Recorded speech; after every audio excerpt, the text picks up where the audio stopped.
وہ ہوتے ہیں جو اس منصب پہ ہوتے ہیں کہ وہ رب سے راضی ہو گئے، اس منصب پہ ہیں کہ وہ رب سے راضی ہو گئے، اور کچھ اس منصب پہ ہوتے ہیں کہ رب ان سے راضی ہو گیا ہے۔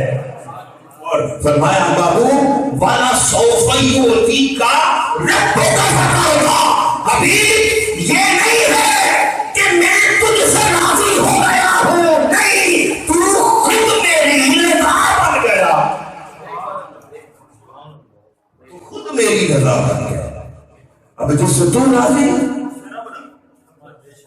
پوچھنے کی کیا ضرورت ہے؟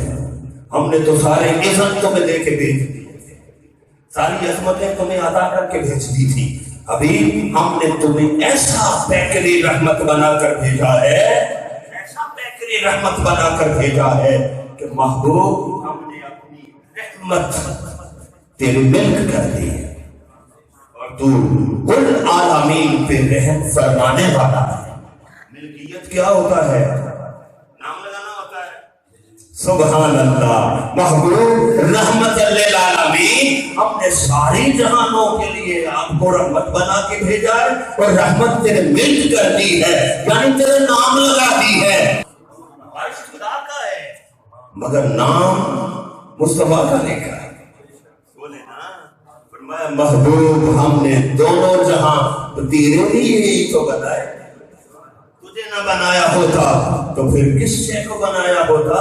تیرے لیے ہی تو سب کچھ بنایا ہے، اور ہر شے پہ ہم نے تیرا نام لکھ دیا ہے، ساری کائنات مصطفیٰ تیرے نام،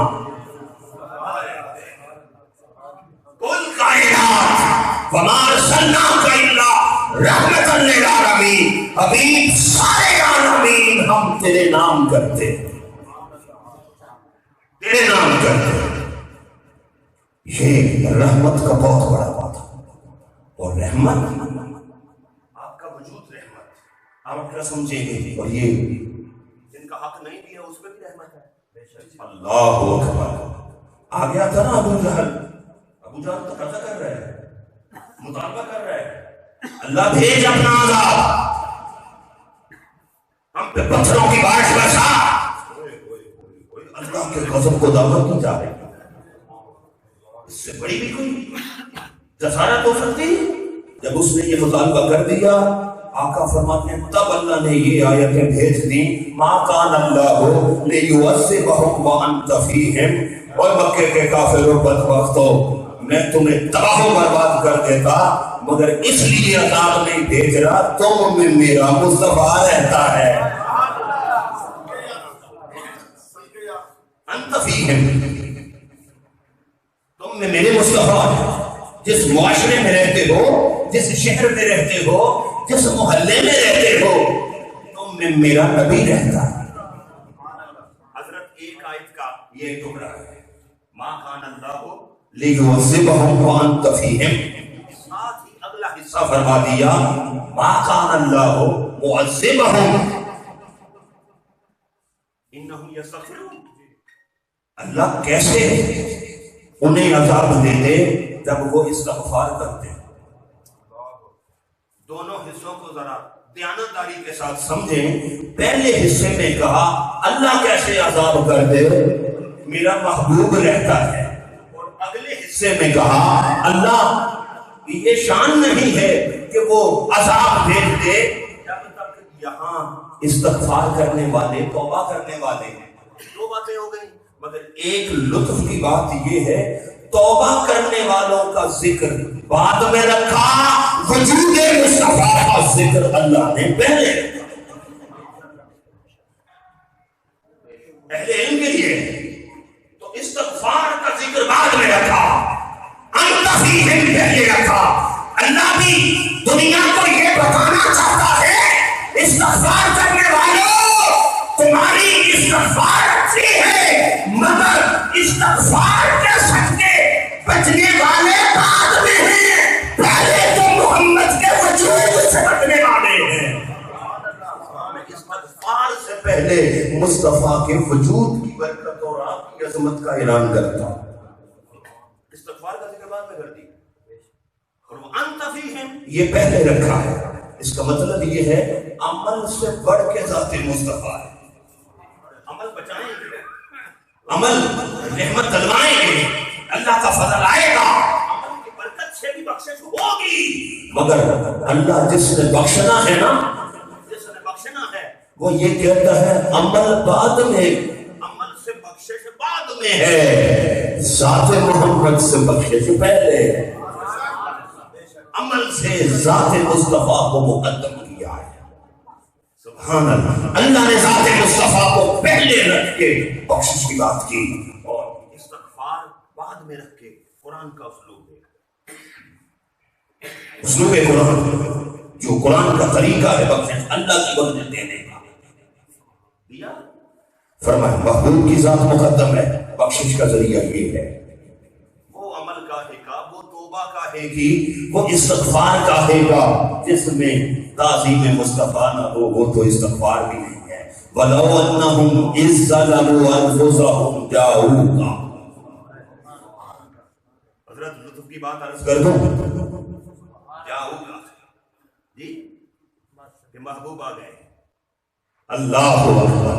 اب جانوں پہ ظلم کر دو تو اللہ کی رحمت چاہیے نا, اللہ رحمت فرما دے.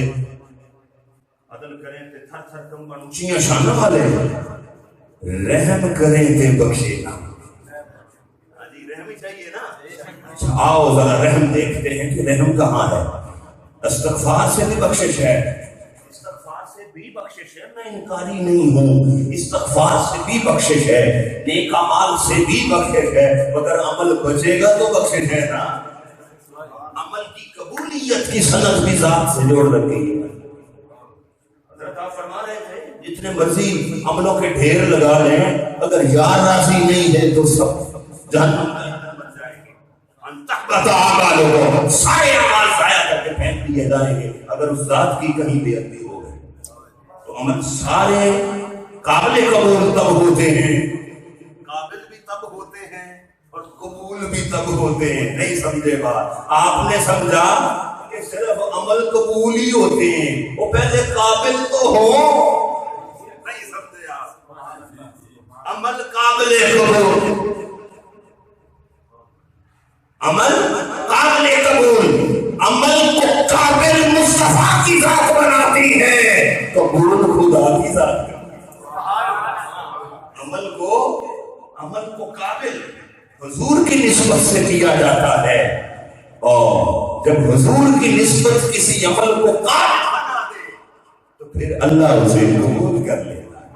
جب دونوں کام ہو جائیں, ثواب کے لائق ہو جائے تو پھر مقبول. پھر کیا ہوتا ہے, جس کا اجر ہو جائے تو پھر مقبول ہو جاتی ہے. فرمایا میرے محبوب اگر یہ لوگ اپنی جانوں پہ ظلم کر لیں, اگر یہ اپنی جانوں پہ ظلم کر لیں تو کیا ہوگا, جاؤ گا. آ جائیں نا آپ کے پاس, آپ کو بھیجا ہی اس لیے تھا کہ جو جانوں پہ ظلم کر لینا ان کی جانوں کو چھڑا دینا جی, اس ظلم سے بچا لینا, اس قہر سے نکال لینا, اس عذاب سے نکال لینا. امتیں اپنی بدعمالیوں کی بنا پر جہنم میں گرنے کے لیے جہنم کے تالے پہ کھڑی تھی, مصطفیٰ پیدا ہوئے کہ دوزخ میں گرنے والوں کو پکڑ کے آقا نے محفوظ کر دیا, دوزخ میں گرنے والوں کو بچا لیا. فرمایا محبوب ہم نے آپ کو اس لیے بھیجا ہے کہ یہ جو جانوں پہ ظلم کر لیتے ہیں نا, جانوں پہ ظلم کر لیں, ان کی بخشش اور مغفرت کے لیے سبحان اللہ یہاں استغفار پہلے رکھی. تو صرف تیری استغفار سے معافی نہیں ہے, یہ بھی سن لیں, استغفار کر مگر جاؤ کا محبوب کی چوکٹ پہ آ, آقا کی غربت میں آ, استغفر اللہ. اب بول کیا چاہیے تمہیں, اس چوکٹ پہ آ کے مانگ کیا چاہتا ہے, مغفرت چاہتا ہے, کل سوال مغفرت کا اس چوکٹ پہ آ کے, اور انتظار کر میرے یار کے لب کا بہن پہ, رب سانو چھڈ دے گا ایک سونے نگی دے ہاں یہ ہے وہ تصور آسمان کیا مانگتا ہے جاؤ کا تاتے کون سا ہے چوکٹ ایک کون سی ہے اور یہ آیت کا سارا تذکرہ کعبہ اللہ کے لیے نہیں ہے یہ بھی مغالطے سے نکل جائیں کہ یہ سارا منظر غلاف کعبہ تھام کے نہیں ہے یہ کعبہ اللہ کا منظر نہیں ہے یہ شہر مکہ کا منظر نہیں ہے جاؤ کا ادھر آ جدھر میرے محبوب ہیں تیرے محبوب پہ آ اور آپ کی کا سوال کیا کہنا چاہتا ہے فاستغفر اللہ اللہ سے بخشش چاہتا ہے اتنا کہہ کے انتظار کر واستغفر لهم الرسول اگر میرے یار کے لب ہل گئے اور اس نے بھی تیری بخشش کی بات کر دی لفظت اللہ غفور رحیم اب تو اللہ کو بخشنے والا ضرور پائے اب اس میں راز کیا تھا راز کیا تھا اپنے عمل سے بخشش مانگو گے اپنے استغفار سے بخشش مانگو گے اپنے عمل سے بخشش مانگو گے تو تمہیں بخشش ہی ملے گی اپنی استغفار اور اپنے عمل کے واسطے سے بخشش مانگو گے تو بخشش ملے گی اور اگر واستغفر لهم الرسول اگر یار نے تیرے لیے لب ہلا دیے ہیں نا اب تمہیں بخشش نہیں ملے گی اب بخشنے والا ہی ملے گا اب بخشش نہیں ہو رہی اب یہ نہیں ہے کہ تو بخشش پائے گا نہیں تو بخشنے والا پائے گا اور آیا تھا جان پہ ظلم کر کے آیا ہے جان پہ ظلم کر کے اب جان پہ ظلم کر کے آنا کیا ہے اللہ کا مشرک شرک کر کے آیا ہے ظلم کی تعریف کریں تو ظلم کیا ہے جی شرک ظلم عظیم ہے بولے شرک ظلم عظیم ہے اس سے بڑا ظلم کیا ہو سکتا ہے فرمایا شرک کر کے بھی آیا ہے نا شرک کیا ہوتا ہے اللہ کا شریک بنانا اللہ کے برابر کا ماننا میرے برابر کا کوئی بن کر کے لے آئے مشرک آ جائے شرک کر کے آ جائے دو رب بنا کے آ جائے تین بنا کے آ جائے 360 خدا کو پوجنے والا آ جائے ایک دو نہیں 360 رب پوجن والا بھی آ جائے سونے آج تیرے ہونٹ ہل گئے اسی اور بھی چھاڑ اگلی بات ذرا سونے فرمایا جس نے محبوب تیرا کوئی برابر کا بنا دیا ہائے ہائے محبوب جس نے کوئی تیری مثل بنا دیا تیرا برابر کا بنا دیا تیرے جیسا بنا دیا ابھی میری برابری کا دعویٰ کرنے والا ایک دو نہیں 360 کا پوجنے والا بھی کوئی آیا مشرک بھی آ گیا تو تیرے سچ کے توبہ قبول کر لوں گا اور جس نے تیری مثل اور تیری برابری کا کوئی بنایا اسے تو ہم توبہ کی توفیق بھی نہیں دیں گے اسے تیرا گھر نہیں دکھائیں گے اسے پھر اگلا ہی گھر دکھائیں گے